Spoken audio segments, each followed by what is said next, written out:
The coffee mug slipped from my fingers, shattering against the kitchen tiles like my marriage should have months ago.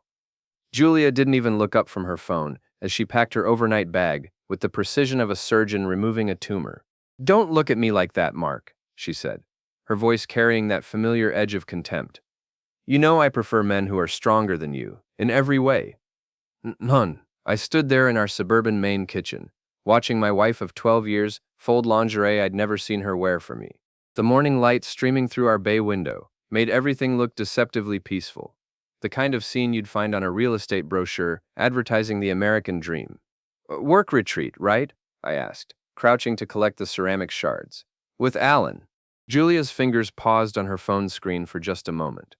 Alan Ryder, senior partner at Morrison and Associates, her boss, her mentor, her everything I apparently wasn't.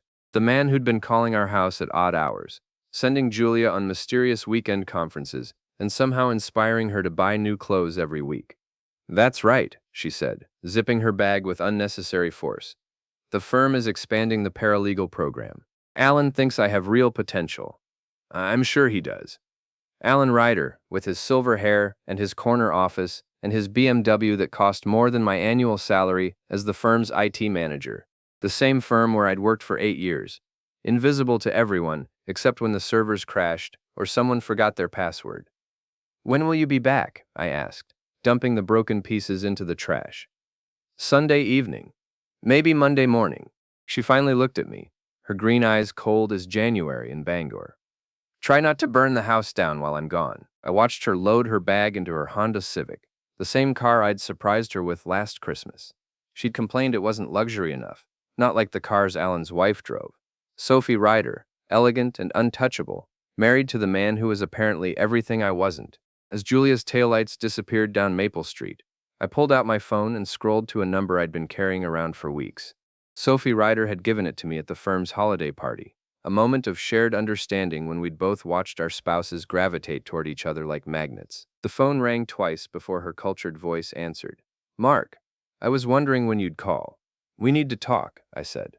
"About our spouses. Don't worry, I'm not calling to confess love." Her laugh was sharp as broken glass. "Good, because I have some very interesting photos to show you." After we arranged to meet at Murphy's Bar downtown, I walked back into my empty house and opened my laptop. Being the IT manager had its advantages. I knew every digital footprint, every login, every supposedly deleted file. Julia thought she was clever, but I'd been watching, learning, preparing. The GPS tracker I'd installed in her car as a safety feature showed her current location. Not the Ocean View Hotel where the retreat was supposedly happening. Not even close. She was at 47 Birch Lane, Alan Ryder's address. I leaned back in my chair and smiled for the first time in months. "She thinks she's clever," I said to the empty room. "I'm cleverer." Murphy's Bar smelled like stale beer and broken dreams, exactly the kind of place where conspiracies were born. Sophie Ryder sat in a corner booth, looking as out of place as a diamond in a coal mine. Her blonde hair was perfectly styled, her clothes expensive but understated. She sipped white wine while I nursed a beer that tasted like regret. "Show me," I said. Sophie slid a manila envelope across the scarred wooden table. Inside were photographs, high-quality prints that made my stomach clench. Julia and Alan at restaurants I couldn't afford, walking hand in hand through Portland's Old Port, kissing in the parking garage beneath our office building. "Professional photographer?" I asked. "Private investigator. I've been suspicious for months." Sophie's voice was steady, but I caught the tremor underneath. "Alan thinks he's untouchable. Senior partner, pillar of the community, married to the perfect wife who looks the other way. Except you're not looking the other way. Neither are you, apparently." She gestured to my phone, where Julia's location still showed her at Alan's house. "GPS tracker, among other things." I took a long drink of beer. "I manage all the firm's IT systems. Email servers, security cameras, backup drives. Amazing what people think gets deleted permanently." Sophie's smile was predatory. "What do you have in mind?" "Oh, over the next hour, we laid out our plan like generals preparing for war. Sophie would handle Alan's personal life, his social circle, his reputation, his standing in the community. I would focus on Julia and the professional consequences. We'd coordinate our attacks, maximize the damage, ensure neither of our cheating spouses could recover. There's something else," Sophie said as we prepared to leave.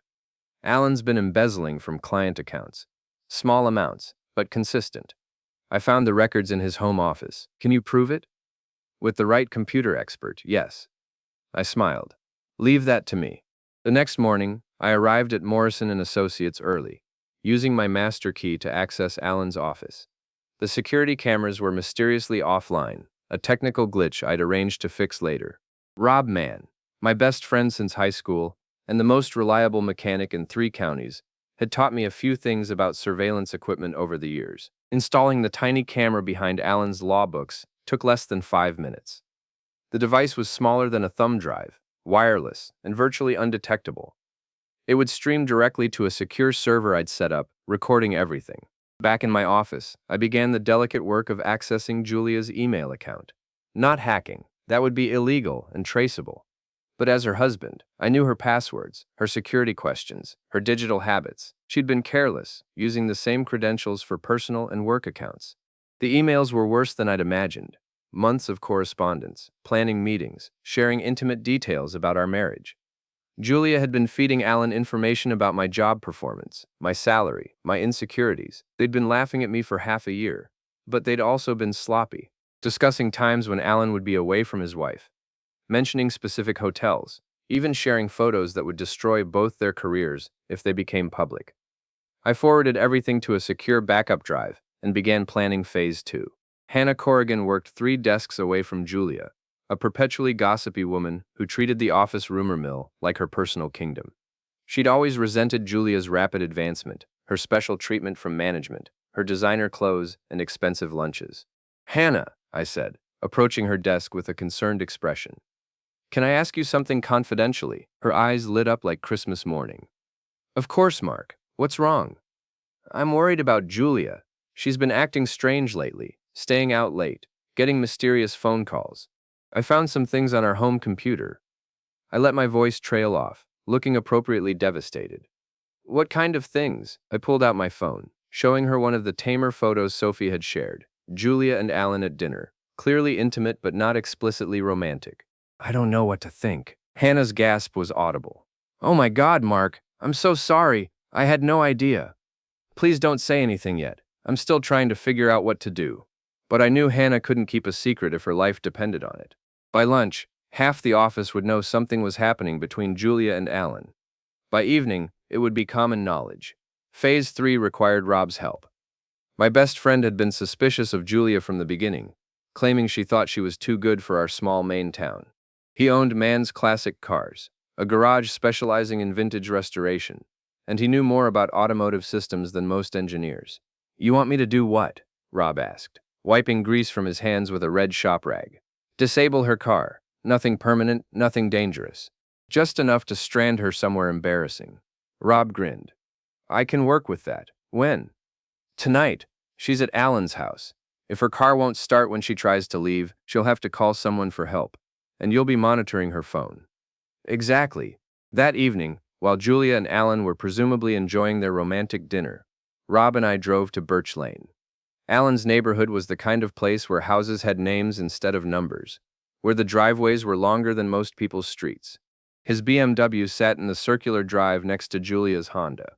Rob worked quickly, removing a spark plug and disconnecting a battery cable.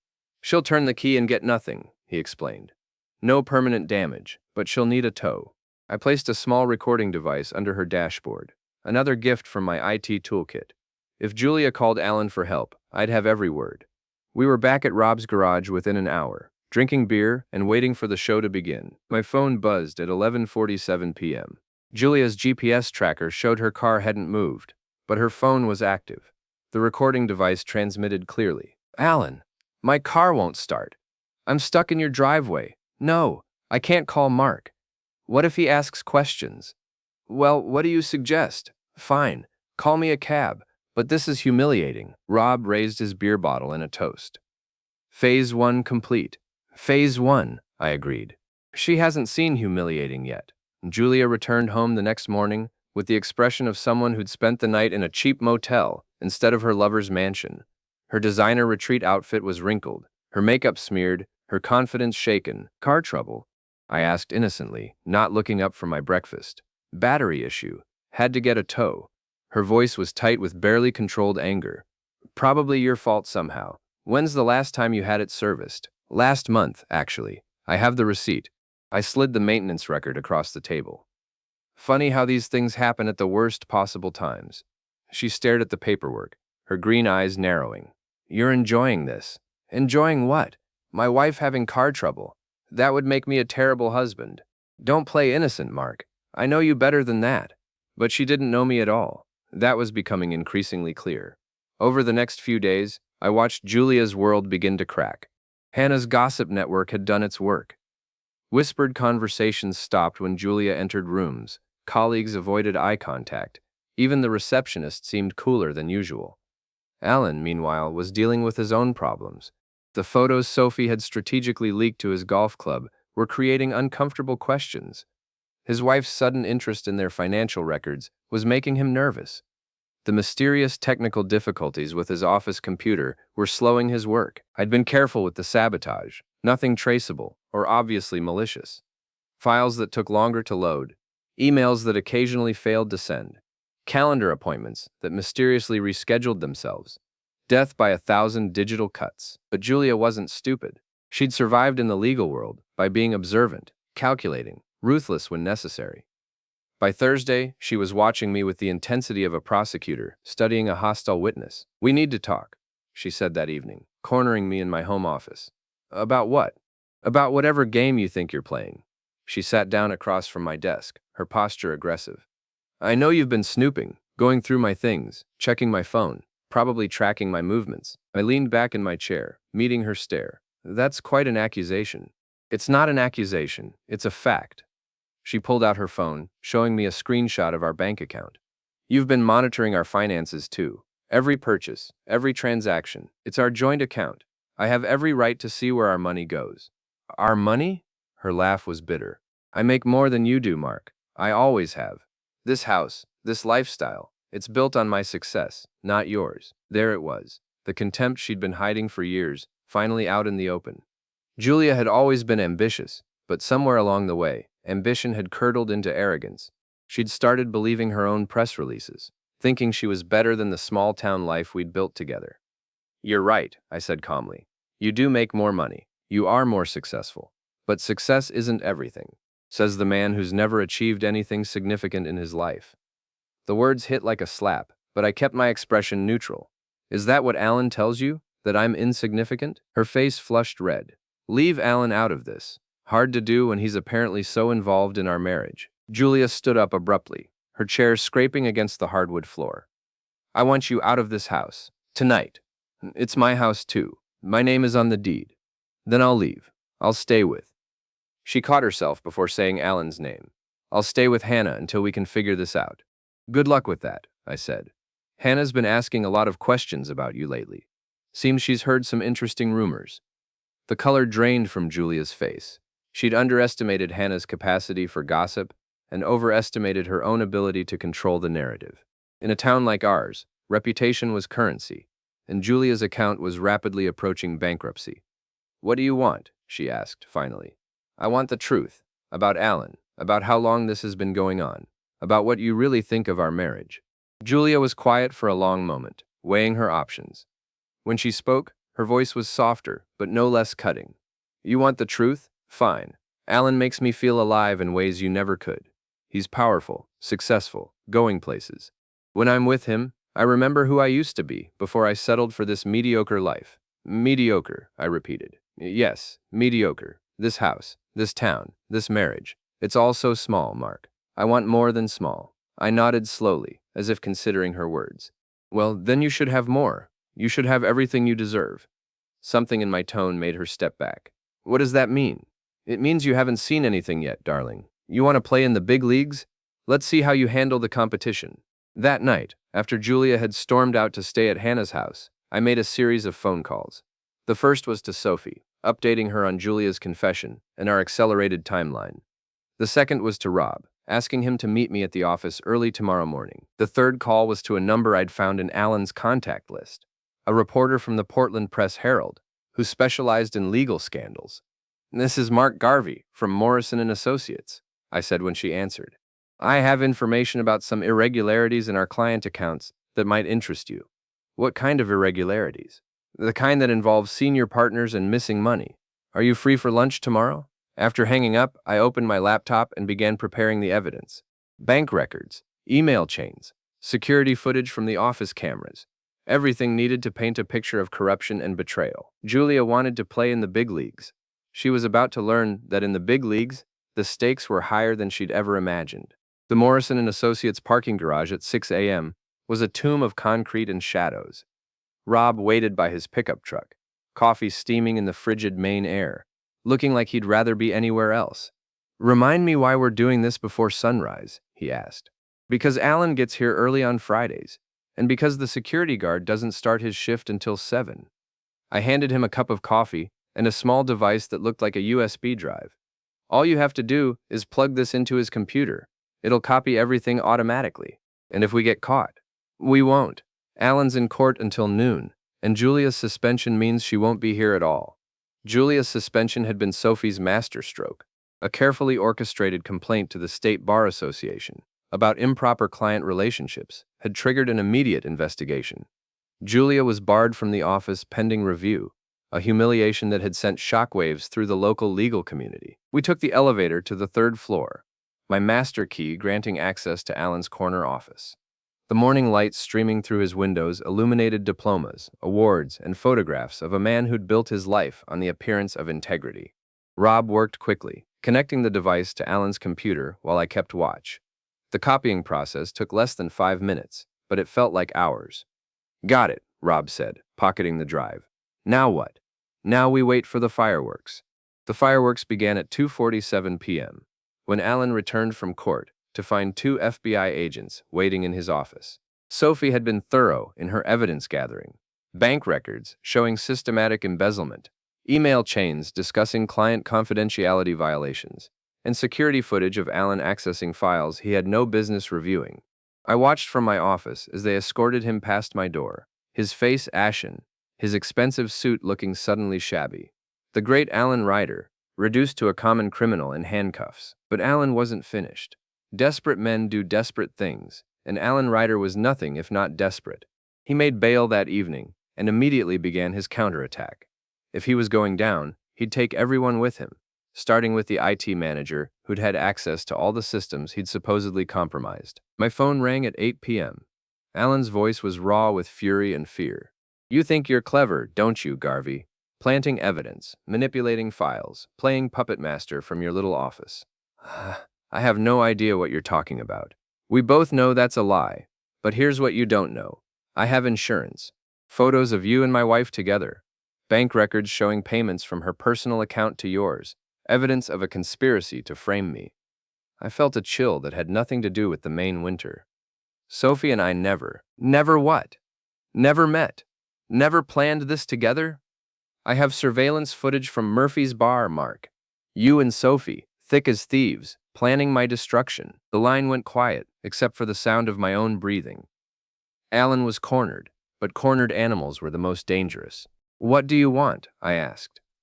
"I want you to back off, call off your wife, call off the investigation, make this all go away, or I'll destroy both of you. And if I refuse, then you'll learn what real power looks like."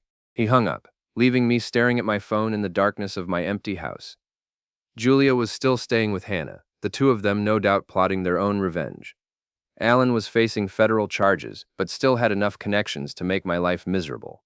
Sophie was playing her own game, and I wasn't entirely sure whose side she was really on. For the first time since this began, I felt the weight of what I'd started. But it was too late to stop now. The next morning brought news that changed everything. Hannah Corrigan had been found in her apartment, unconscious from what appeared to be a prescription drug overdose. She was alive but hospitalized, and the police were treating it as a possible suicide attempt. Julia called me from the hospital, her voice shaking. "Hannah tried to hurt herself, Mark. She left a note saying she couldn't handle the guilt anymore." "Guilt about what?" "About feeding you information, about helping you destroy people's lives. She said you manipulated her, used her jealousy against me to spread lies and rumors." I closed my eyes, feeling the walls closing in. Hannah's breakdown was an unexpected complication, one that painted me as the villain in a story I'd thought I was controlling. "Where are you now?" I asked. "At the hospital. But I'm coming home tonight. We need to talk." "Julia, don't. Just don't. I know what you've done, Mark. All of it. And now I'm going to show you what real strength looks like." She hung up, leaving me alone with the consequences of my actions and the growing realization that I'd underestimated everyone involved. That evening, I sat in my living room, waiting for Julia to come home, knowing that everything was about to change. The GPS tracker showed her car approaching, but for the first time in months, I wasn't sure I wanted to know where my wife was going. The front door opened at exactly 9 p.m. Julia walked in, followed by two people I hadn't expected. Sophie Ryder and a man I didn't recognize, tall and professional looking, with the bearing of law enforcement. "Hello, Mark," Sophie said, her cultured voice carrying a note of triumph. "I'd like you to meet Detective Williams from the state police. We've been having a very interesting conversation about conspiracy, harassment, and obstruction of justice." I looked at Julia, searching her face for any sign of the woman I'd married. What I found was a stranger wearing my wife's features, her green eyes cold as winter ice. "You wanted to see real strength," she said. "Congratulations, you're about to get your wish."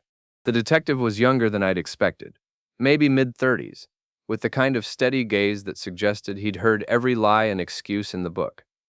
He sat across from me at my own kitchen table, a digital recorder between us like a small black judge. "Let's start simple," Detective Williams said. "How long have you been monitoring your wife's activities without her consent?" Julia sat beside Sophie on my living room couch, the two of them presenting a united front that would have been laughable if it weren't so terrifying. My wife and my co-conspirator, now allied against me. "I installed a GPS tracker in my wife's car for safety reasons," I said carefully. "It's not illegal for a husband to know where his wife is." "What about the surveillance equipment in Mr. Ryder's office?" I felt my chest tighten. "I don't know what you're talking about." Sophie leaned forward, her expression sympathetic in the way that predators look sympathetic right before they strike. "Mark, we found the camera. We found the recording equipment. We have evidence of you accessing confidential files, manipulating email systems, and coordinating with me to frame Alan for crimes he didn't commit." "Crimes he didn't commit?" I stared at her in disbelief. "You showed me the evidence, the embezzlement, the client account irregularities." "Fabricated," Julia said quietly. "Sophie's been planning this for months, Mark. She needed someone to blame for Alan's legitimate business practices, someone expendable, someone like you." The room seemed to tilt sideways. I looked at Sophie, searching for some sign that this was a mistake, a misunderstanding. What I found was the cold satisfaction of someone whose plan had worked perfectly. "You used me," I said. "You used yourself," Sophie replied. "I simply provided the opportunity. A jealous husband, a failing marriage, a man desperate to prove he was stronger than he appeared. You wrote this story, Mark. I just helped you perform it." Detective Williams consulted his notes. "Mrs. Ryder has provided us with extensive documentation of your conspiracy. Recorded phone calls, email exchanges, financial records showing payments for surveillance equipment. She's been cooperating with law enforcement for weeks." "Cooperating," I repeated numbly. "Alan suspected something was wrong when the FBI investigation began," Julia explained. "The evidence was too convenient, too perfectly timed. Sophie came to him with the truth, that she'd been manipulating you, gathering evidence of your stalking and harassment, building a case that would clear his name and destroy yours. I felt like I was drowning in my own living room, the familiar walls closing in around me. The photos you showed me, Julia and Alan together, digitally altered," Sophie said. "Quite sophisticated work, actually.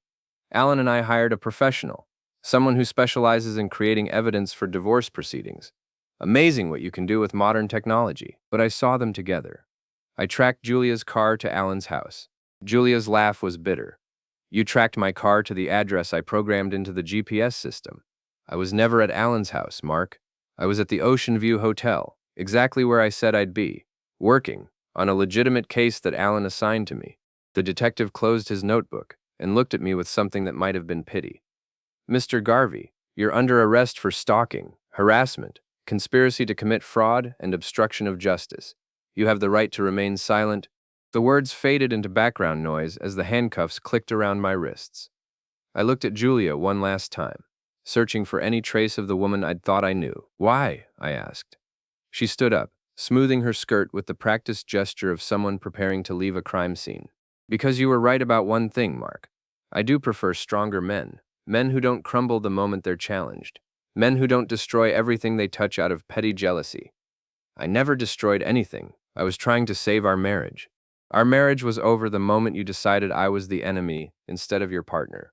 The moment you chose revenge over trust, manipulation over communication.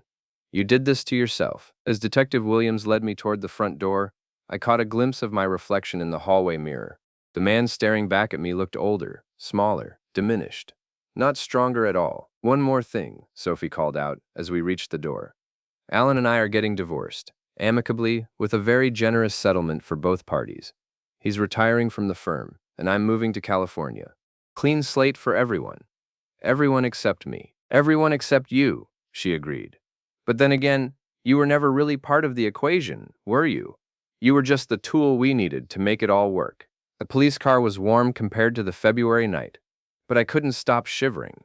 As we pulled away from my house, former house, I saw Julia and Sophie through the living room window, already deep in conversation about whatever came next. I'd wanted to prove I was stronger than Alan Ryder, stronger than the successful men who seemed to effortlessly claim everything I thought I deserved.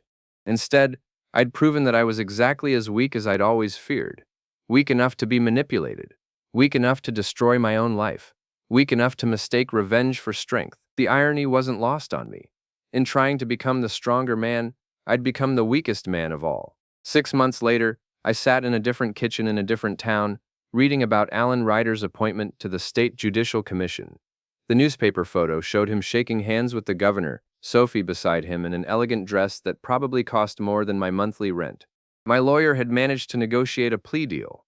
2 years probation, community service, and a restraining order that kept me at least 500 yards away from Julia, Alan, or Sophie. The IT job was gone, of course, along with my house, my savings, and most of my dignity. Rob visited when he could, driving the hour and a half from our hometown to the small apartment I'd rented in Augusta. He never said "I told you so," but I could see it in his eyes every time he looked at me. "Julia's engaged," he mentioned during one visit, trying to sound casual. "To Alan." "Nah, some lawyer from Boston.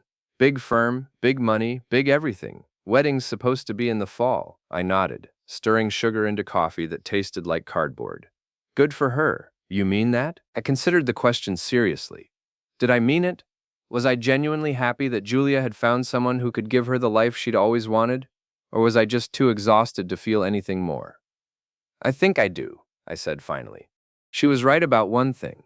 Our marriage was over long before any of this started. I just wasn't ready to admit it. Rob leaned back in his chair, studying me with the frank assessment of someone who'd known me since we were kids. "You look different. Older, smaller, maybe. But not in a bad way. More like you've stopped trying to be something you're not." That evening, after Rob left, I walked to the mailbox and found an envelope with no return address. Inside was a single photograph. Julia and her fiancé at some charity gala, both of them smiling for the camera with the practiced ease of people who belonged in that world. On the back, someone had written, "Some people get what they deserve. Others get what they need." I recognized Sophie's handwriting. I studied the photo for a long time, looking for some trace of the woman I'd married, the woman I'd thought I was fighting for. What I found was a stranger in an expensive dress, playing a role in someone else's story. Maybe that's what strength really was. Not the ability to control others, but the wisdom to know when to let go. Not the power to destroy, but the courage to walk away from destruction. I tore up the photograph and threw the pieces in the trash, then sat down at my computer to write a letter I'd been putting off for months. "Dear Hannah," I began. "I know you probably don't want to hear from me, but I need to apologize. It took me 3 hours to write 2 pages. But when I finished, I felt lighter than I had in years. Not stronger. I'd learned to be suspicious of that word, but cleaner, somehow. Like I'd finally stopped carrying weight that had never been mine to bear. The next morning, I started looking for a new job. Not in IT. That bridge was thoroughly burned. But something simpler. Something that didn't require me to be anyone other than who I actually was. I found work at a small bookstore downtown, shelving inventory and helping customers find what they were looking for. The pay was terrible, But the work was honest, and my boss didn't care about my past as long as I showed up on time and did my job. 3 weeks into the new position, a familiar face walked through the door. Hannah Corrigan looked older, thinner, but her eyes were clearer than I remembered. "Hello, Mark," she said quietly. "Hannah, how are you?" "Better. Therapy helps. So does distance from all that drama." She browsed the fiction section while we talked, her fingers trailing over book spines like she was reading Braille. "I got your letter. I wasn't sure you'd want to hear from me. I didn't at first, but my therapist said forgiveness is more about letting go than about excusing what happened. So I'm trying to let go." We talked for 20 minutes about books, about healing, about the strange ways life redirects itself when you're not paying attention. When she left, she bought a copy of a memoir about second chances and wished me luck. That night, I called Rob and told him about the encounter. "Sounds like you're both doing better," he said. "We're both doing different. I'm not sure better is the right word yet. Different's a start." 6 months after that, I received a wedding invitation in the mail. Julia Garvey was becoming Julia Morrison, marrying her Boston lawyer, in a ceremony that would undoubtedly be featured in the society pages. I threw the invitation away without opening it, then retrieved it from the trash an hour later. Inside was a handwritten note. "Mark, I know this might seem strange, but I wanted you to know that I don't hate you. What happened between us was complicated, and we both made choices we regret. I hope you're finding peace. Jay." I read the note 3 times, looking for hidden meanings or subtle cruelties. What I found was something I hadn't expected. Genuine kindness from someone who had every reason to despise me. That weekend, I drove back to our old town for the first time since my arrest. The house on Maple Street had new owners, a young couple with small children who'd painted the shutters blue and planted flowers in the garden Julia had never bothered to maintain. I parked across the street and sat in my car for an hour, remembering the life I'd built and destroyed in that house. Not all the memories were bad. There had been good years, happy moments, times when Julia and I had genuinely loved each other. Those memories felt like artifacts from someone else's life, but they were mine to carry. The good with the bad, the joy with the regret, the strength with the weakness. As I drove home to Augusta, I realized that revenge had been delivered after all. Not the dramatic, satisfying destruction I'd planned, but something quieter and more complete. I'd gotten exactly what I deserved, the chance to learn who I really was when everything else was stripped away. It wasn't